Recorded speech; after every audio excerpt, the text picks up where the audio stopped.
Welcome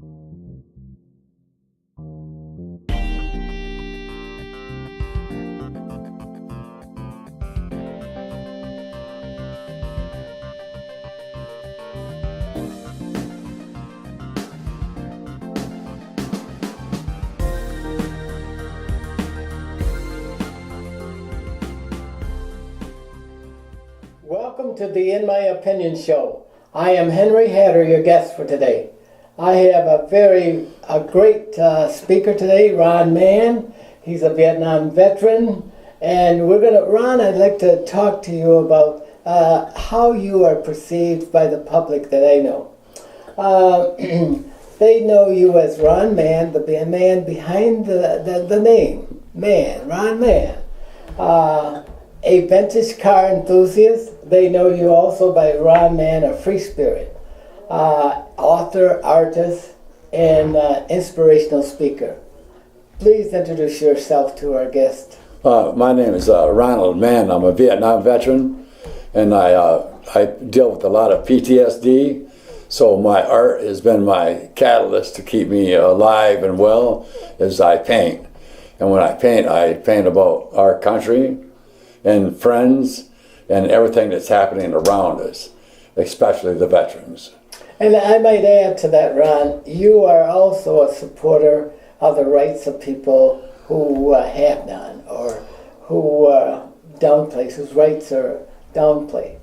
Also for the underdog, which is a remarkable basis of involvement for people who are called Americans. We need that. You make the whole country look better to all facets of people who live here. And I just want to thank you for being on the show today. And Ron, we're going to start out with one of your paintings here. Can you explain what this painting suggests? This painting right here is us thinking about the veterans as they go away and they lose their arms or legs, and then they come back and we attempt to put them back together, and falsely sometimes that really does not happen. I mean, it takes a long time. I've been fighting PTSD since I came back from Vietnam, so this is what I figured, is I could use this guy's photograph here and show what his achievements at one time must have been football, but that was a great thing. Right? Sure. But after that, then you get down to the point here of where there is lots of weeping going on in our country, because we can't always fight wars that we can't win, but we have to try.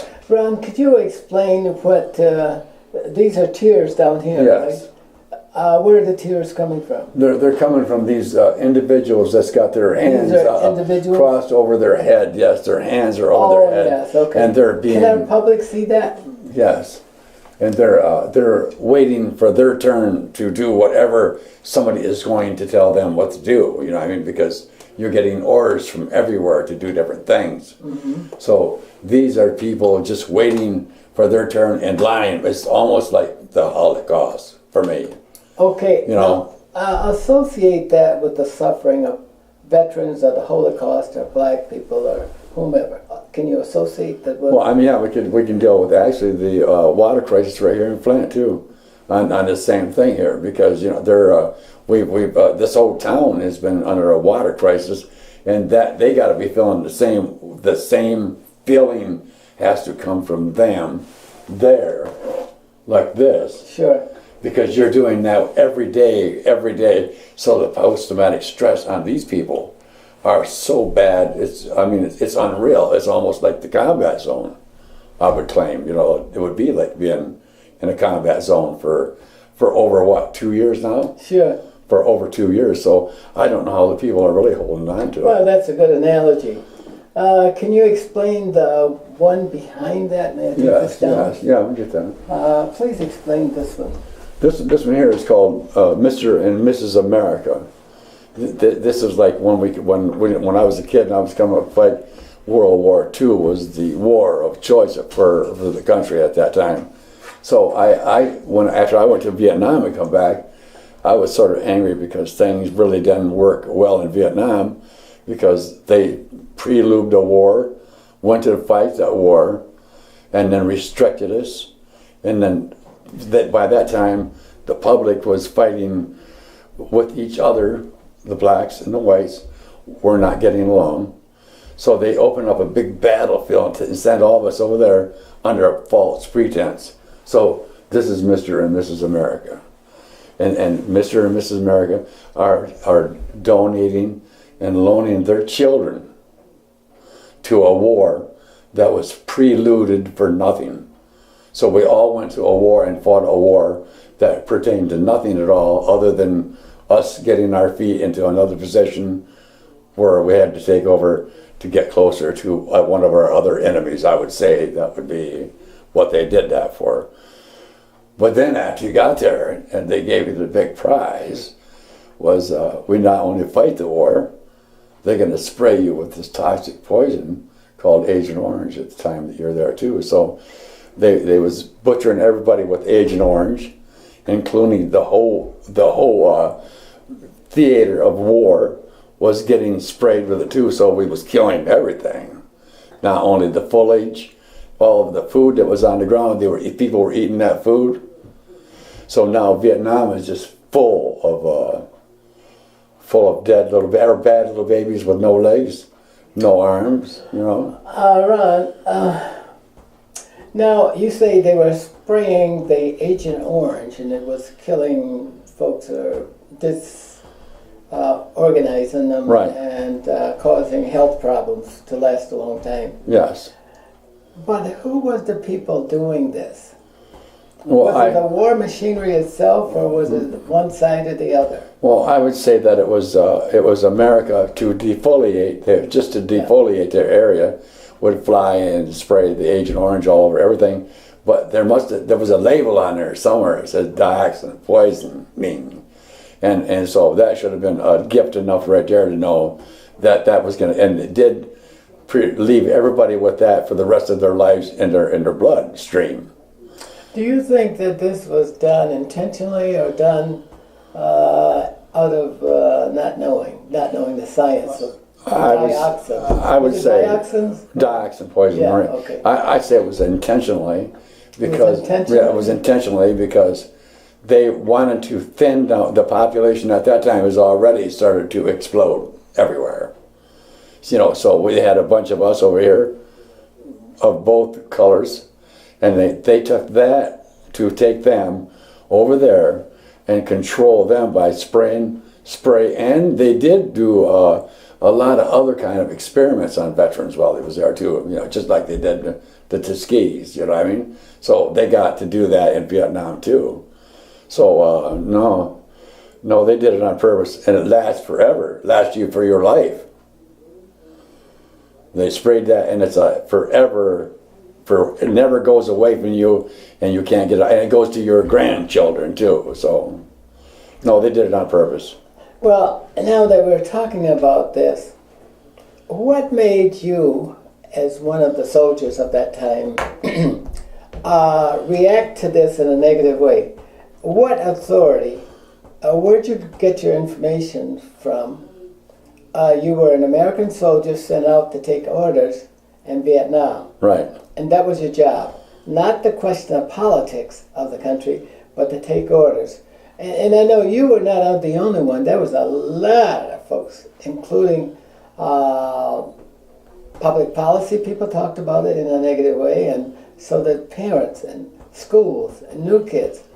But what, in your own individual perspective, what caused you to take a negative view of what we were doing in Vietnam, even though you didn't have the authority to speak against the American government? And I didn't either. I did exactly what they told me to do when I was there.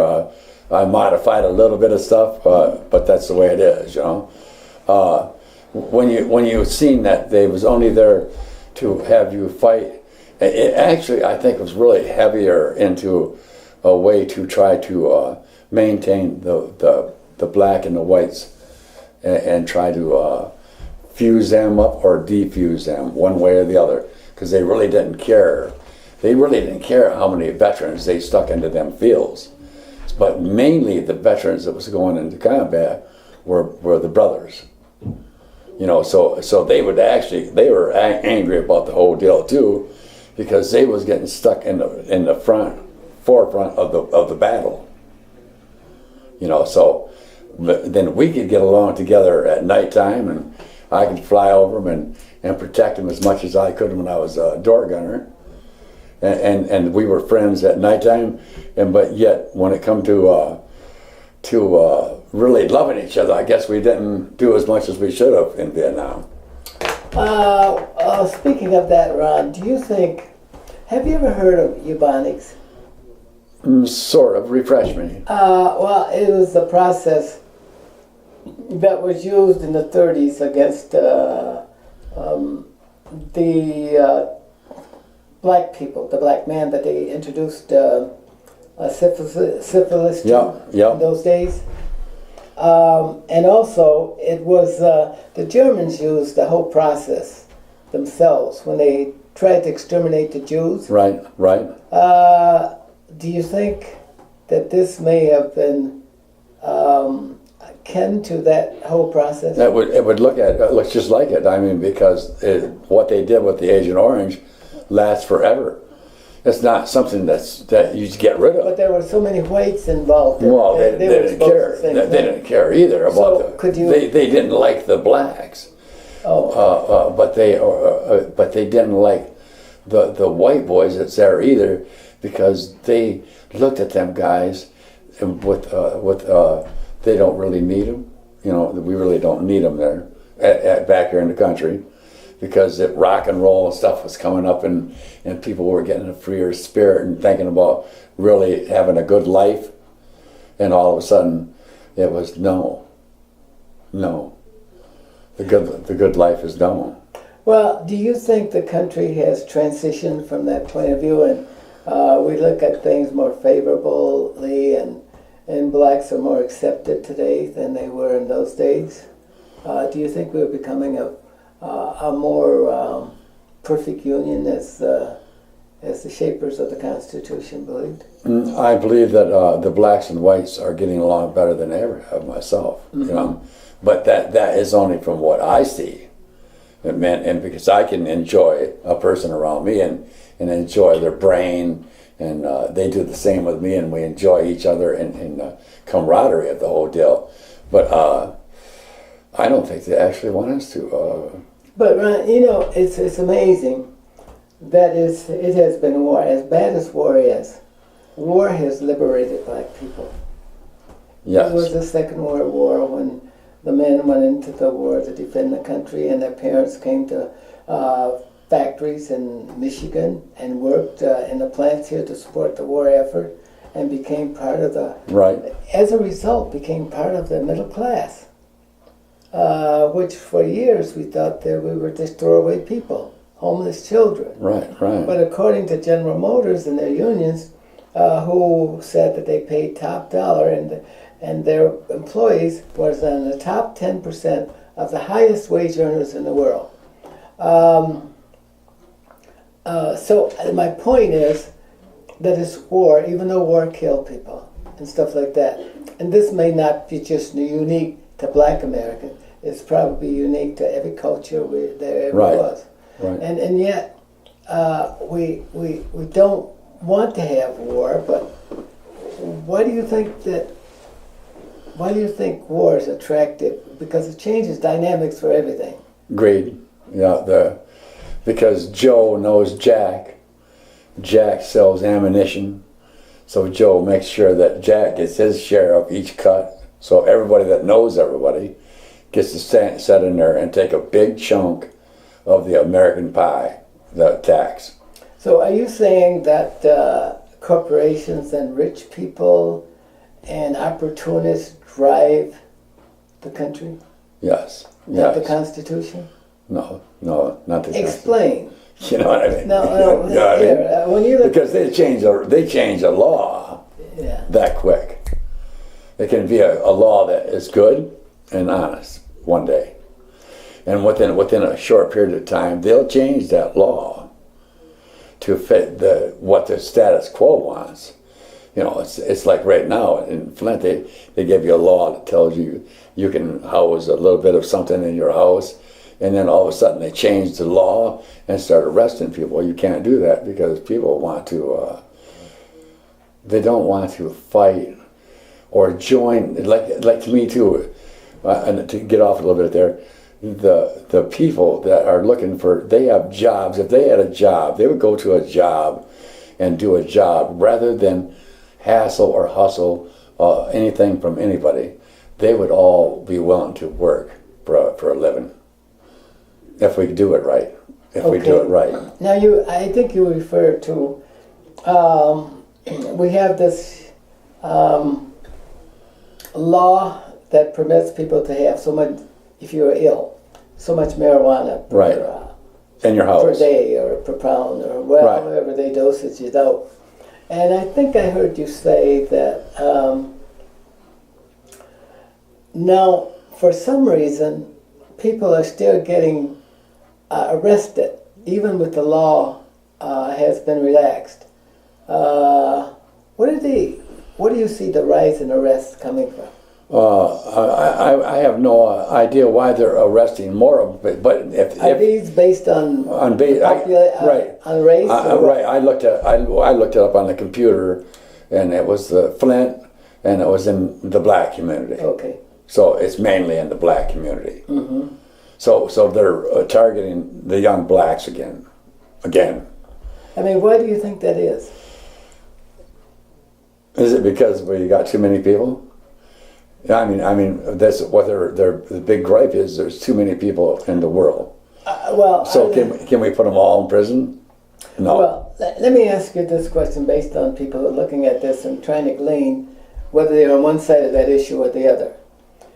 Are people following the law and getting arrested, or they have bent the law a little bit? I think that they're actually all following the law. Okay. But the law changes again from day to day. And if you keep changing the law every day, then it's hard for all the people to go out there and get readjusted to a new law that they just changed yesterday because somebody else thought it was the wrong way for other people to live. Mm-hmm. It's like drinking whiskey and beer. I mean, I think that we're better off if somebody smokes a little bit of weed rather than drink alcohol. I mean, I think that even a person that smokes weed is willing to pay taxes on it. You know what I mean? Mm-hmm. So the law is they want to arrest you and put you away and give you a criminal record. Then you'll never get nothing out of life, and you can never be nothing because you have that flaw. That flaw on your record is there forever. It's almost like putting a collar around your neck. Okay, Ron, we got to move on. Please explain. Let's get back to your pictures now. We'll come back to some of this later. Yes. Okay. Yes. We've got Mrs. America here. Yes. And you did explain something very poignant about that. Yeah. Let me get rid of it, and then we'll go right to that one there instead. This is called embryo. So that's after Mr. and Mrs. America. They bred this new embryo to come up for the next war. Sure. So that's the next war child. You know what I'm saying? Which is now we're getting ready to go to the one world order. So these are the children for the new one world order that they're starting to establish on people. We can't live like that in the one world order because it doesn't work. I don't think it's going to work. You know what I mean? How could you think about like all of the ones that just came from Syria? Yes. The refugees. These are what they are. War children. The refugees are just mass driving up there, running away, getting away from the crush of their leader that's there. And we should fight there. If we're going to fight, is fight to get them back into a stable situation. And they're not going to. They're not doing it. Well, do you mean in their own countries? If possible. If possible. I mean, because look at China. China's got. We don't want to send them all to China and let them go into those those big high rises that China's got all built from our money they took from us. So they got big high rises all built and cities all built. We could take all them and send them over to China and let them live there in China for a while. But I think they love their homeland. Okay, now you don't hold the Americans responsible for the world order. That is a thing that grows out of who we are collectively around the world. Right. That's what you mean. Right. Okay. Can we see another one? Yes. Then after you send them to war like that, and you bring them back, they all end up with this PTSD again. You know what I mean? Mm-hmm. So post-traumatic syndrome. Yeah, post-traumatic syndrome, stress disorder. Mm-hmm. Not even syndrome. They call it stress disorder. This says a reptilian brain. The reptilian brain. What does that mean? That means that we have them sensors into us that are still primitive. Okay. So that's what they're sort of talking about. So this reptilian brain. Sure. It feeds on PTSD. Mm-hmm. It must, you know what I mean? What likely to be the income of a person who attacks? Do they attack other people or what? There's nothing wrong with the reptilian brain as long as you're not violent, right? Right. I don't know whether they... well, and we want people to act as human beings, but you're contrasting this to people that have caused a pathetic, helpless situation for the rest of their lives. In essence, yes, it is. That's what it is. No matter how you look at it, when you send somebody out to do a job, and all of a sudden the job it turns out to be the nastiest job in the world, and your name gets to be out there known as a baby killer or what they called guys from Vietnam. But that's the same thing that we're dealing with now, and them guys all come back from each one of these wars. They have their own war thing that is in their bodies. And they're doing the same thing that the Vietnam veteran did. They're trying to, but they're running these new guys 3 and 4 tours at a time. You can't run people with 3 or 4 tours of killing people and expect them to come back and be normal. But those people do that by choice, don't they? No, I think they do it by when the society takes school and turns school into a place where you have to pay big amounts of money to go to school, and then there's no jobs around, so you end up in the military as nothing but a way to make a living, and then you're stuck. Well, let me ask you this real quickly because our time is coming short. Do you believe that women should be in the military? I believe that women should be in the military, and if they want to pull what you would call hard duty, that should be their choice. But do you have compassion for women who get? Well, I do have compassion for them because they're mainly only there because they're in there trying to get their education so they can come back and get the American dream, which is a beautiful job and living on a nice block. So you don't have any objections to that? No. And besides, women now with all of the smart bombs and smartphones, they can do anything and never come within the proximity of the enemy and take them out. Right. So it's an easy job now. Easy job, different job. Okay, can we look at the last picture here? Yes.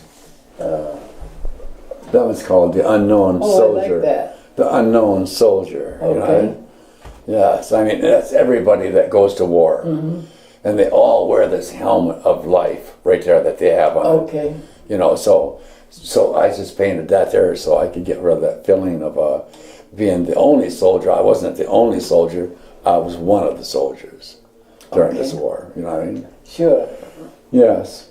Out of multiple other legions of people that go to the military, this represents that. Yes. But for me, it does. You know what I mean? Let me jump real quickly to another facet here. Do you think that Americans have come to? We live in a time when Americans have come to a point where they can't govern themselves in Congress because Congress cannot agree to work in unison to carry on the business for the American people. Look at how we are today. Comment on that. We're scattered. We're just all scattered out because every time that we go into a new metamorphosis, like a metamorphosis, things change. It takes Congress and stuff so long to do anything that by the time they get done with it, there's a new idea that is even better. It's better than the idea they had when they was trying to put the idea down. So you've got them. So no, you can't really trust Congress to do the job.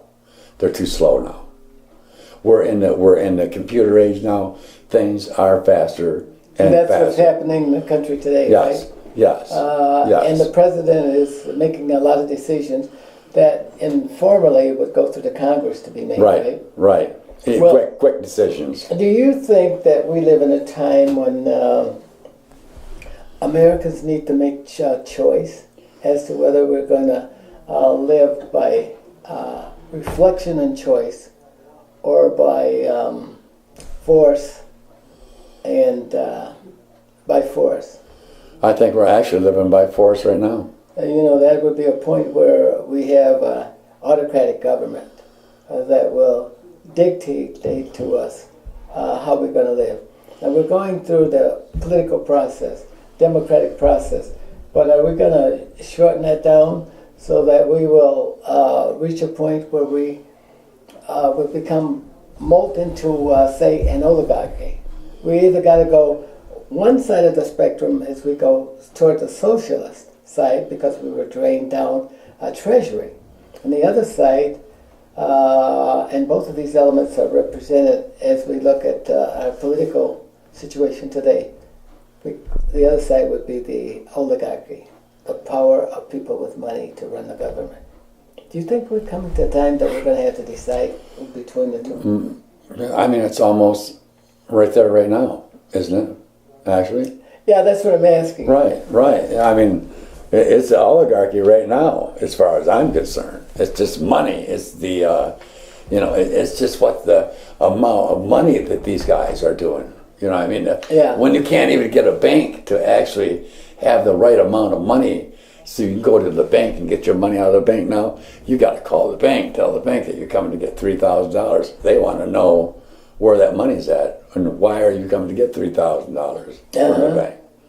Well, so we're stuck right now. This is what you see evolving right now. Yes, right? Yes. Is that, which one do you think would be the best? Actually, neither one of them. I don't think that either one of them would be the best. You know what I mean? Yeah, you see, when you drain the treasury, you will make us less than a third world country. Well, yeah. Well, outside the block, inside the block, it's already a third world. Yes. You know what I mean? Huh? Yes. Yes, that you're right.